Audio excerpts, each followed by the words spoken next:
DRG Kids।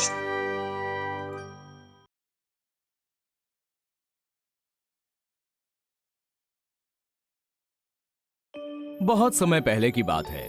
Karampur नाम के एक गांव में एक बहुत ही आलसी और कामचोर आदमी गोलूराम रहा करता था। वो बस पूरा दिन चारपाई पर पड़ा आते जाते आदमियों को देखकर ये सोचता था कि लोग इतनी मेहनत क्यों करते हैं, सुबह सुबह उठकर काम पर क्यों जाते हैं, जबकि वो खाट पर लेटकर पूरा जीवन चाय पीकर और समोसा खाकर काट सकते हैं। गोलूराम के माँ बाप भी उससे बहुत परेशान रहते थे, क्योंकि वो बस अपने माँ बाप से पैसे लेता था और खर्चे करता था। काम धाम में उसका बिल्कुल मन नहीं लगता था। एक दिन गोलूराम छगन हलवाई की दुकान के बाहर खाट पर पड़ा चाय पी रहा था। ए लो गोलूराम भाई, तुम्हारी गर्मा गर्म चाय और समोसा। अरे वाह, ले आए। लाल चटनी डाली है ना? हाँ गोलू भाई, चटनी तो डाल दी है, पर मैं कह रहा था 3 महीने हो गए हैं, मेरे उधार कब चुकाओगे? कितने दिनों से बोल रहे हो आज देता हूँ कल देता हूँ। अरे चिंता मत करो, तुम्हें तुम्हारे पैसे मिल जाएंगे। अब जाओ और 2 गर्मा गर्म कचौड़ियाँ भी ले आओ। हाँ जाओ। गोलू भाई, कचौड़ी तो मैं लाता हूँ। अब अगर 2 दिन तक तुमने मेरा उधार नहीं चुकाया तो समझ लेना कि फिर समोसा और चाय बंद हैं। हाँ ठीक है ठीक है। गोलू अपनी कचौरियां और समोसा खा रहा होता है कि इतने में एक परिंदों का व्यापारी वहाँ से गुजरता है। उसके पास खूब सुंदर सुंदर पक्षी होते हैं। परिंदे ले लो परिंदे, परिंदे ले लो परिंदे। गोलू की नजर उस पर पड़ती है, पर वो फिर से खाने में लग जाता है। इतने में व्यापारी के पास एक ग्राहक आता है और एक सुंदर सा तोता देखता है और व्यापारी से उसका दाम पूछता है। भैया, ये तोता कैसे दिया?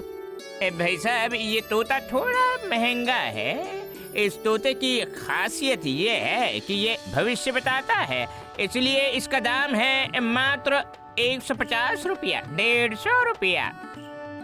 आदमी ये बात सुनकर उससे पूछता है, अरे भाई सच में? कहीं तुम झूठ तो नहीं बोल रहे? अरे भाई साहब, आप आजमा कर देखिए।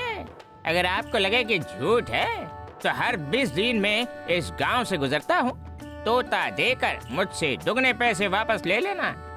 देख लो भाई साहब, ऐसा मौका तकदीर से मिलता है। आदमी झट से पैसे निकालता है और व्यापारी से वो तोता खरीद लेता है। ये सारी बातें गोलू सुन लेता है और व्यापारी के पास जाता है और उससे पूछता है, ओए व्यापारी, क्या तेरे पास एक ऐसा और तोता है? ऐसा तो एक ही था, पर उससे भी ऊपर एक ऐसा तोता है जिससे जो भी मांगो वो बैठे बैठे पूरा हो जाता है, पर उसकी कीमत थोड़ी ज्यादा है। कितनी कीमत है उसकी? पूरे 501 रुपए से 1 पैसा भी कम नहीं। हाँ। गोलू सोचता है कि इतने पैसे तो मैं ऐसे जादुई तोते से कमा ही लूंगा। हाँ। गोलू उसे कहता है, मेरे पास 500 रुपए तो नहीं है, पर अगर तुम थोड़ा इंतजार करो तो मैं अपने माँ बाप से लेकर तुम्हें देता हूँ। ज्यादा समय नहीं है मेरे पास, जल्दी आना, ठीक है? ठीक है, तुम जाना मत, मैं अभी आया। हाँ। गोलू घर पहुंचता है और अपने बाबा से कहता है कि उसे 501 रुपए चाहिए। हैं? 501 रुपए? इतने पैसों का क्या करोगे? बस आप ये समझिए कि मेरी आने वाली कामयाबी के लिए शगुन है और मैं जल्द ही आपको लौटा दूंगा। बाबा उसे पैसे दे देते हैं। गोलू व्यापारी के पास जाता है। ये लो पूरे 501 रुपए और दो मुझे वो तोता। व्यापारी गोलू को तोता देता है और कहता है, ये तोता तुम्हारी जिंदगी बदल सकता है, पर ध्यान रहे जब भी तोता आवाज दे तो उसे खाना खिलाना, ये तुम्हारी सारी इच्छाएं पूरी करेगा। ठीक है। अच्छा, मैं चलता हूँ। गोलू फटाफट तोते को लेकर अपने कमरे में जाता है और थोड़ी देर सोचता है और तोते से कहता है, ए तोतेमल, मुझे इतने पैसे मिल जाए कि मैं छगन का उधार चुका दूं। गोलू अपनी जेब देखता है और उसमें पैसे आ जाते हैं। तोता गोलू से खाना मांगता है। गोलू समझ जाता है कि जैसे व्यापारी ने कहा था कि तोते को खाना देना, वो उसे खाना दे देता है।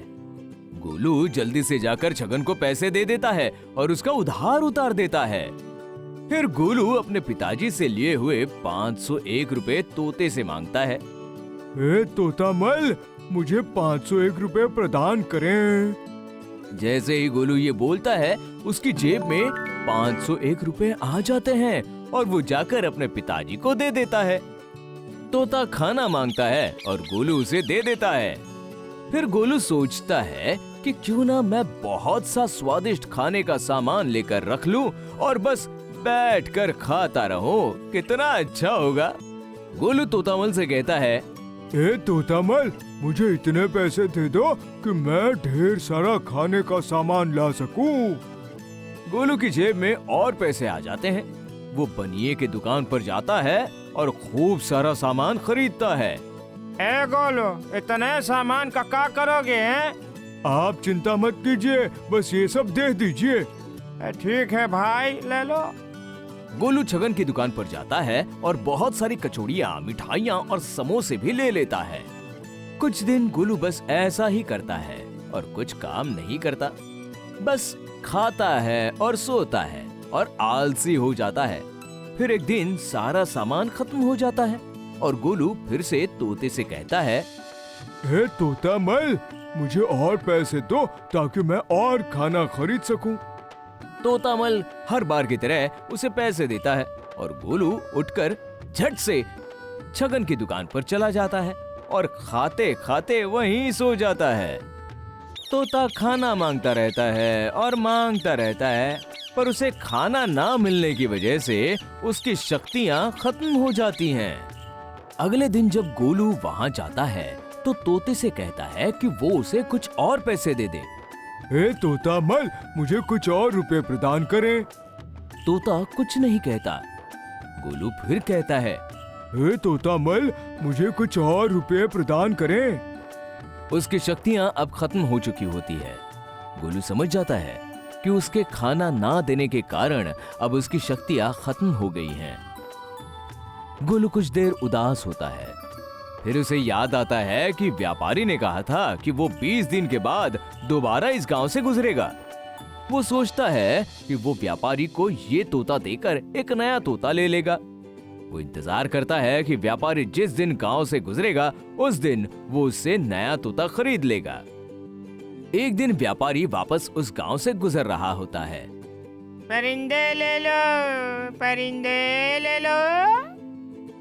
व्यापारी की आवाज गोलू के कानों में पड़ती है और गोलू व्यापारी के पास जाता है और कहता है, ए व्यापारी, तुमने जो तोता मुझे बेचा था उसकी शक्तियाँ खत्म हो गई है और वो मेरी कोई भी इच्छा पूरी नहीं करता। तुम मुझे इसके बदले एक दूसरा तोता दे दो या तो इसे ठीक कर दो। व्यापारी गोलू से कहता है, मेरे पास ऐसा कोई और तोता नहीं है। उस तोते में तुम्हारी तकदीर की शक्ति थी जो हर तोते में होती है, मगर तकदीर की शक्ति ज्यादा देर तक उसी का साथ देती है जो मेहनत करे। तुम्हारे आलस के कारण वो शक्ति खत्म हो गई। गोलू समझ जाता है कि उसी के आलस की वजह से उसने तोते को खाना नहीं खिलाया, जिसकी वजह से उसकी शक्तियां खत्म हो गई। गोलू तोते को उड़ा देता है और ठान लेता है कि अब से वो मेहनत से काम करेगा।